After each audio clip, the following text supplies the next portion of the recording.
Kaladin Stormblessed is one of the most compelling characters in modern fantasy, along with being one of the most badass. And to be an absolute badass, you have to be able to perform like an absolute badass. So we're going to go over how to train like Kaladin Stormblessed today. His activities in the first book of the Stormlight Archive really consist of two things: running bridges and killing people. More specifically, killing people with a spear. First, we'll go over the techniques and exercises that bridge running and using a spear break down into, and then we'll go over the workout that I've created to simulate being Kaladin Stormblessed. Luckily enough, in the Way of Kings, we actually get pages dedicated to how he trains to run bridges. He goes to the lumber yard and gets some spare lumber and does one-arm clean and presses along with farmer's carry to simulate the action of running that bridge. So as Kaladin so conveniently demonstrates, picking up the bridge is essentially a clean and press. So we're going to want to translate that into the gym, either using a barbell or kettlebells to simulate the motion and doing it both one-handed and two-handed. We will also want to incorporate something like a push press to simulate getting the bridge up and over your head. There's two ways to do this: of either you can go lighter and be more explosive, or more of a strength-focused approach of doing less reps with heavier weight to simulate when half of your crew has been brutally slaughtered by Parshendi arrows and you have to lift more of the bridge by yourself. We will also want to utilize something like a sled push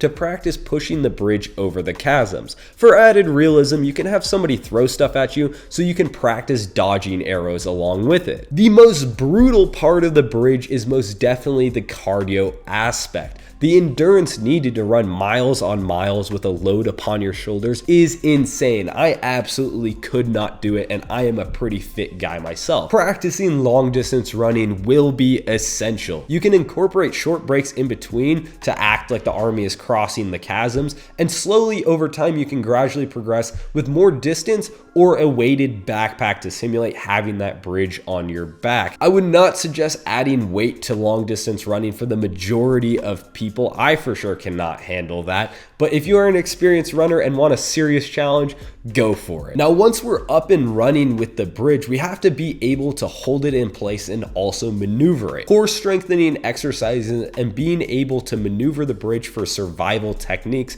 no spoilers, will be essential. So doing farmer's carries at different positions and offloaded to one side will help train our core to balance out the unwieldy nature of the bridge. And for the final aspect of bridge running, we have the plateau assault, which breaks down to sprint training. There are three different styles of sprint training we'll want to do. The first is hill sprints. When we are approaching a steep plateau, you want to be able to power through up a slope. The next will be long distance finishers, where after a long distance run, you finish with an all-out sprint. And then shuttle drills to practice getting the wounded to safety. Bridge running is an absolutely brutal full body workout, but let's move on to what you'll need to be better with the spear. The first things we'll want to focus on are our pressing and pulling movements and making sure that they are unilateral. Unilateral means that the arms operate separately and on their own strength. As Kaladin doesn't always use the spear two-handed, we want each arm to be strong enough to operate on its own. Starting off, I would suggest a fly press to simulate stabbing from that neutral wrist position. If you think of a regular dumbbell press, it's more of a punch, but when you turn the wrist this way, it simulates that stabbing motion. Machines that have a neutral grip and separately operating arms will also be great for this. We will also want to incorporate a row that has the same principles. A one-arm dumbbell row on a bench or a machine row with separately operating handles will be great. This will simulate pulling the spear out of the guts of your enemies, watching their entrails drip out, and then screaming in victory. Sorry, got a little distracted there. What happened? To simulate the throwing motion of a spear, we'll want to incorporate something like an Arnold press to raise it up, and then a dumbbell pullover to use the muscles that will actually throw the spear. And then finally, we'll want to do pronation, supination, and flexion and extension exercises for the wrists and forearms. So you can do all those whirly twirly tricks that are completely necessary for being the best warrior possible. Oh yeah, and besides that, so you can keep a hold of your weapon in any position and not get it knocked out of your hands and subsequently stabbed in the gut. Now that we're equipped with all the movements and exercises we need to train like Kaladin, let's get through a day of training. This will be split into two parts.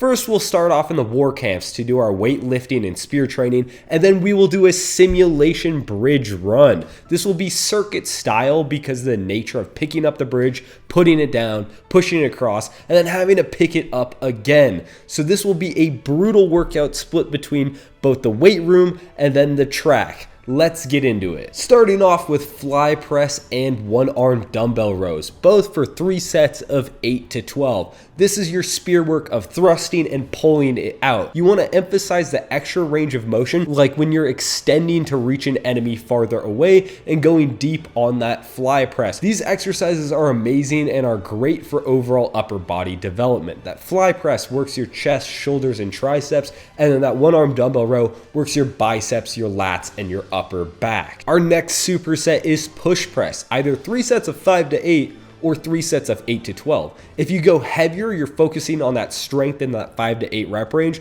or you can go lighter and be more explosive in the 8 to 12 rep range. Supersetted with supination and pronation for 3 sets of 5 to 8. The supination and pronation exercises were a lot harder than I thought they would be, and really exposed a weakness of mine when it comes to forearm training in that plane of motion.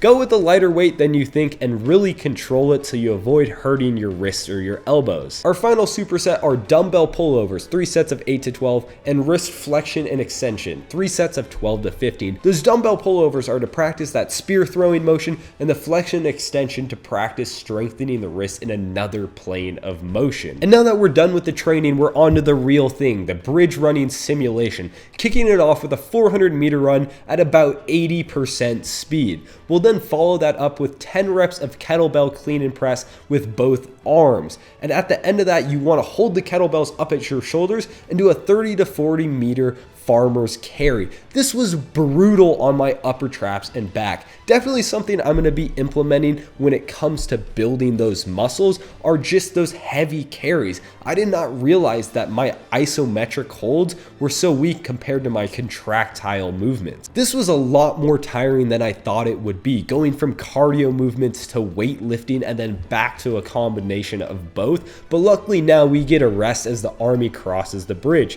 for about 2 to 3 minutes, and then we're up again doing another 400 meter at 80%. Once that's done, grab your kettlebell and do 10 reps of clean and press each side, and then grab the kettlebells in one hand, offsetting the weight. Make sure to not almost drop it on your toes like I did, and carry it for another 30 to 40 meters. This allows you to engage that core and practice those bridge maneuvers that may keep you alive later. And finally, we get to rest for another 2 to 3 minutes as we prepare for the final plateau assault. And this is the moment that we all dread, whether we live or die. A 150 meter sprint all out at 100%, followed by a 50 meter sled push, and then another 150 meter sprint to get the hell out of there. Congratulations, we just survived our first bridge run, and my God, was that a brutal workout. You can repeat these circuits as many times as you want to get the workout that you desire, or up the reps and distance for each exercise.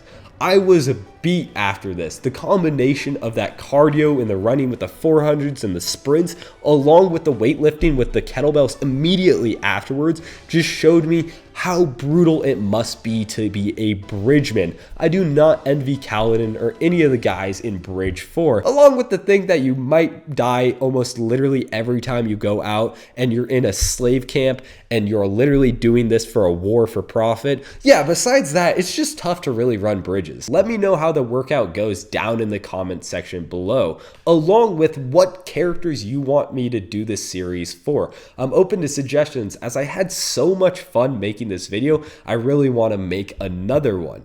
Also, if you're looking to get into exercise and building muscle, I made a beginner's guide to the gym. Everything you need to know to get started today. So that's linked down in the descriptions, along with the free programs I provide. Thank you so much for watching. Don't forget to like and subscribe. And remember, life before death, strength before weakness, journey before destination. See you guys.